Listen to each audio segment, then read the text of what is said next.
Dikisahkan di suatu desa, ada seorang lelaki yang bernama Fulan yang dianggap berkelakuan gila oleh orang sekitarnya. Entah dari mana asalnya, tak satu pun dari penduduk desa itu mengetahuinya. Si Fulan tiba-tiba saja hadir di sana. Kegilaannya biasa datang pada malam hari. Fulan akan bersyair dalam kegilaannya pada siang hari. Terkadang ia berlari berkeliling pasar atau ikut bermain dengan anak-anak. Para penduduk sudah biasa melihat tingkah lakunya. Mereka tidak khawatir pada anak mereka karena si Fulan tidak pernah menyakiti. Terlebih lagi, ia sangat sayang pada anak kecil.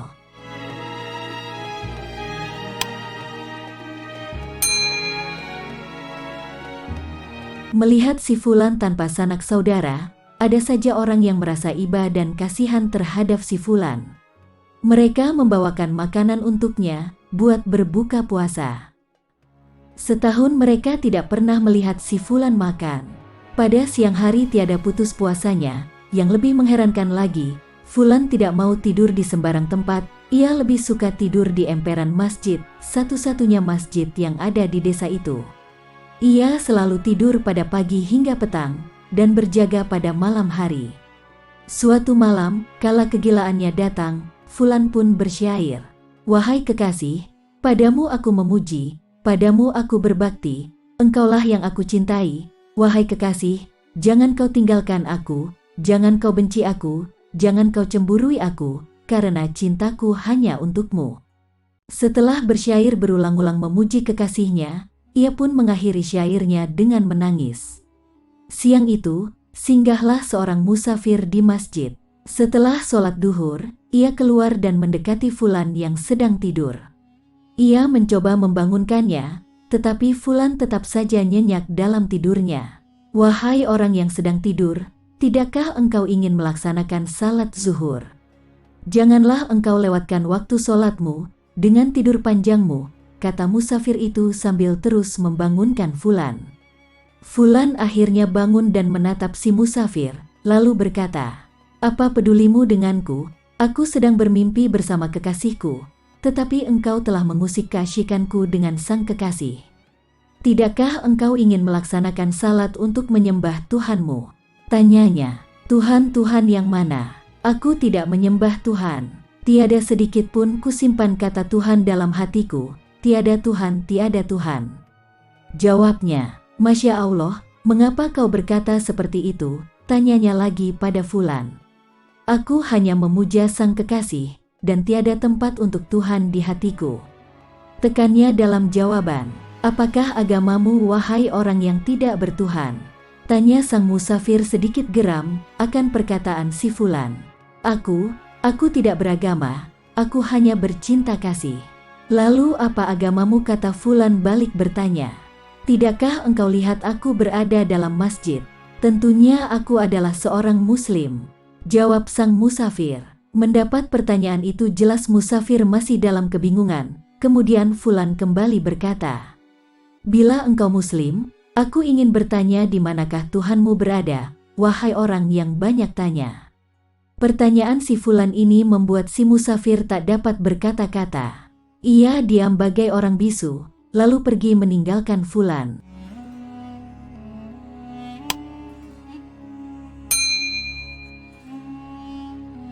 "Engkau mengganggu tidurku saja, menyuruhku salat, tetapi engkau sendiri tidak tahu di mana Tuhanmu berada," kata Fulan sambil melanjutkan tidur siangnya. Wahai kekasih, tidak kuat aku menahan kerinduan ini. Tiada sabar aku untuk berjumpa denganmu. Tiada kuasa aku untuk menggapaimu. Wahai kekasih, wahai pujaan hati, kegilaanku akan dirimu semakin menjadi. Wahai kekasih, wahai dambaan hati, aku sebut selalu namamu dan kupatri dalam hatiku."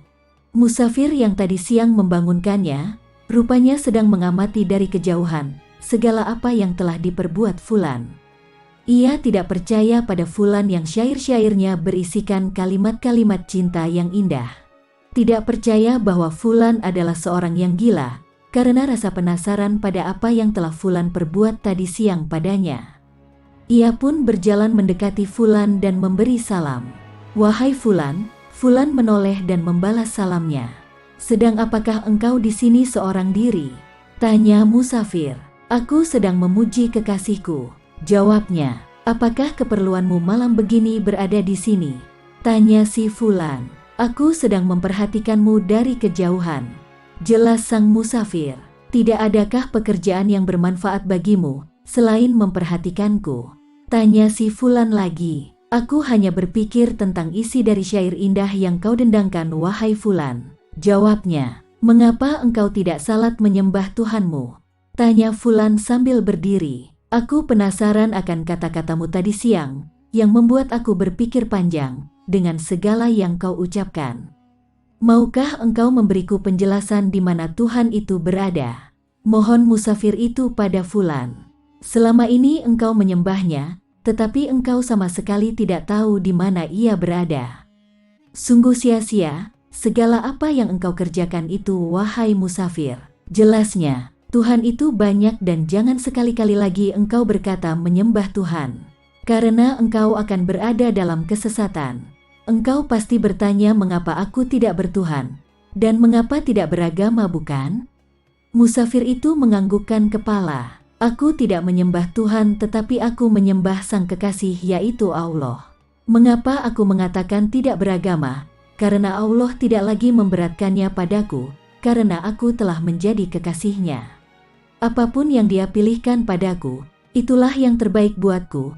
Walaupun mereka yang diinginkannya untukku, aku bersedia masuk ke dalamnya dengan cinta kasihnya. Untuk apa aku memilih surga bila tidak bisa menjadi kekasihnya dan tidak bisa berjumpa serta melihat keindahan wajahnya yang maha indah itu?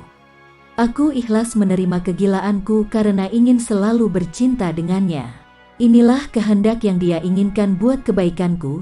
Inilah kesucian cinta yang Dia inginkan dariku, katanya menjelaskan pada musafir itu. Astagfirullah, maha suci Engkau ya Allah, dari segala prasangka buruk. Hamba-Mu ini memohon ampun kepadamu, ya Allah.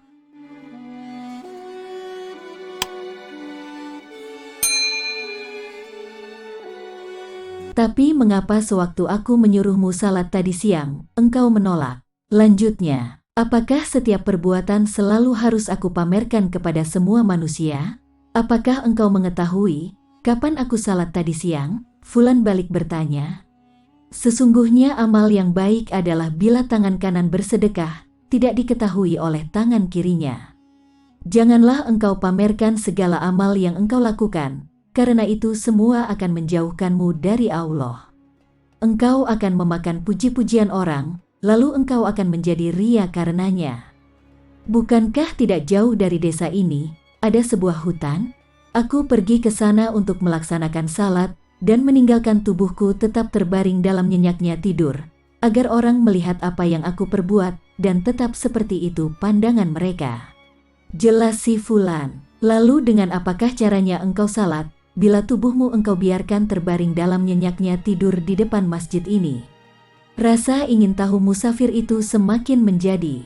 Aku memakai tubuh kekasihku yang maha zahir dan maha batin. Jawab si fulan. Dan lanjutnya lagi, besok siang setelah salat duhur, lihatlah tubuhku yang berbaring nyenyak di depan masjid, jangan sekali-kali engkau ganggu tidurku. Lalu engkau pergi ke hutan sana. Baiklah, aku akan menuruti perkataanmu. Musafir itu menyetujui permintaan fulan. Setelah memberi salam, ia pun pergi meninggalkan fulan yang mulai bersyair lagi.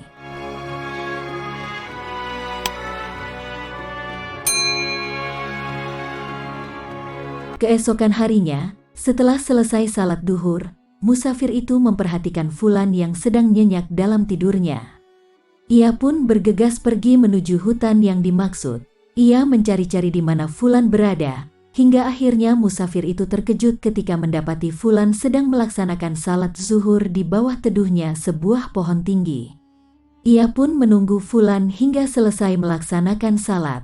Setelah salam dan berdoa, fulan mendekati musafir yang sejak tadi dalam kebingungan.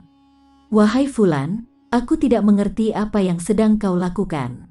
Aku dapati tubuhmu terbaring dalam tidur yang nyenyak di depan masjid, dan aku di sini mendapati pula engkau yang bertubuh melaksanakan salat.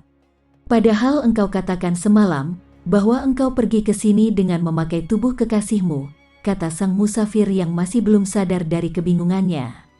Wahai anak muda, apakah engkau ragu akan kekuasaan Allah? Tanya Fulan. Musafir itu menggelengkan kepala. Allah berkuasa pada semua orang pilihannya, tiada mustahil segala apa yang Dia perbuat. Mata yang kau punya itu adalah mata kasar, bila engkau mempunyai mata halus, niscaya engkau tiada mendapati aku di sana. Itu hanyalah bayanganku saja, dan tubuh asliku yang sebenarnya ada di sini, berada di hadapanmu. Lalu mengapa aku katakan aku memakai tubuh kekasihku? Karena bila engkau melihat pada awal kejadian, bahwa sebenarnya tubuh ini hanya menghijab, kenyataan sebenarnya, hijab atau dinding itu akan hilang, bila engkau telah menyerahkan segalanya pada Allah. Bila engkau tidak melihat dinding itu, maka engkau telah memakai pakaian sebenarnya, yaitu pakaian ruh. Tetapi aku tidak bisa menjelaskannya padamu tentang segala sesuatu mengenai ruh, karena ruh itu adalah urusan Allah. Mereka yang tidak mengerti akan menghalalkan darahku. Jelasnya, aku sedikit paham apa-apa yang telah engkau jelaskan, wahai Fulan, kata musafir itu. Sekarang, lihatlah apa yang ada di balik jubahku ini, kata Fulan sambil memperlihatkan sesuatu di balik jubahnya. Cahaya terang memancar dari dadanya dan menyilaukan mata musafir itu. Karena terkejut dan takjubnya akan terangnya cahaya itu, ia pun pingsan. Tak berapa lama, ia sadar dari pingsannya dan tidak mendapati lagi Fulan di sana. Ia pun berlari untuk menemui Fulan yang sedang terbaring nyenyak di depan masjid. Sesampainya di sana, ia membuka selimut yang menutupi tubuh si Fulan. Betapa terkejutnya lagi, karena di balik selimut itu hanya didapati tumpukan-tumpukan batu. Masya Allah, Maha Suci Engkau ya Allah, kata musafir, penuh keheranan. Ya Allah, siapakah Fulan ini sebenarnya? Siapakah orang yang misterius ini? Siapakah seorang penyair gila ini? Tanyanya. Ia pun pergi dengan membawa bermacam kebingungan, dan selalu memohon petunjuk pada Allah, siapa sebenarnya orang gila yang ia temui itu.